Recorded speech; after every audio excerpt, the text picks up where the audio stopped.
before doing your part in the movie, your role in the movie, did you read a lot of about werewolves, or did you see any movie about werewolves?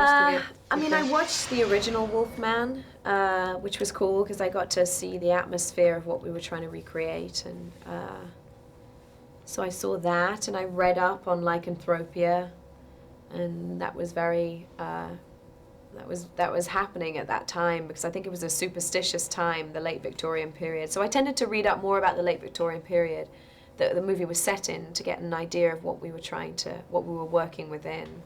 It was when Darwin's theories were happening and Hound of the Baskervilles was written. So I think it helped me to kind of read about darker elements in order to understand the movie. Is there anything about werewolves in particular that you find interesting?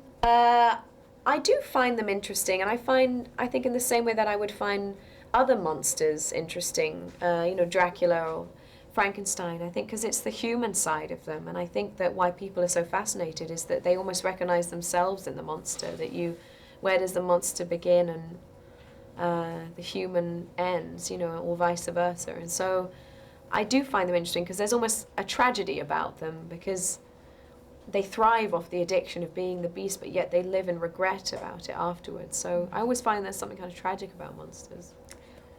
What was the most difficult scene for you to shoot? The most difficult scene was trying to escape a werewolf wearing those clothes because it's impossible and you don't stand a chance. So I think that was honestly the hardest part of the film. What would you say is Benicio's best quality as an actor? I think how unique he is. I think his best quality is that he doesn't understand, or he literally can't compute anything that's cliched.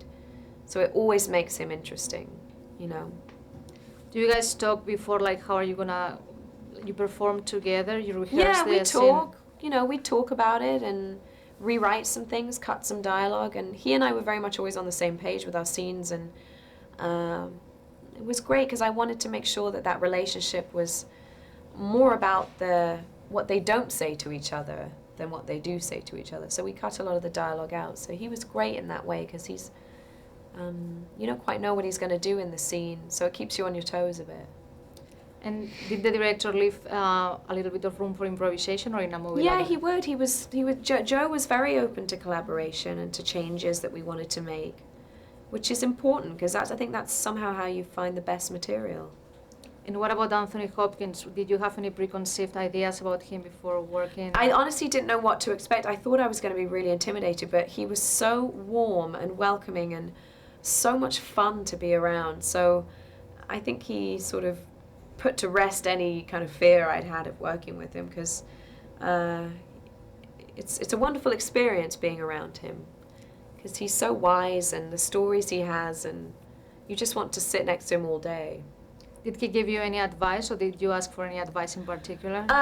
No, I didn't necessarily ask for any, but he spoke about how he really disregards everything that comes with the business, the side effects of it, the acclaim and the fame and the criticism and the invasion of the privacy and everything. I think he really has made it possible to push that aside so that he only can enjoy the magic of the job, which is the work.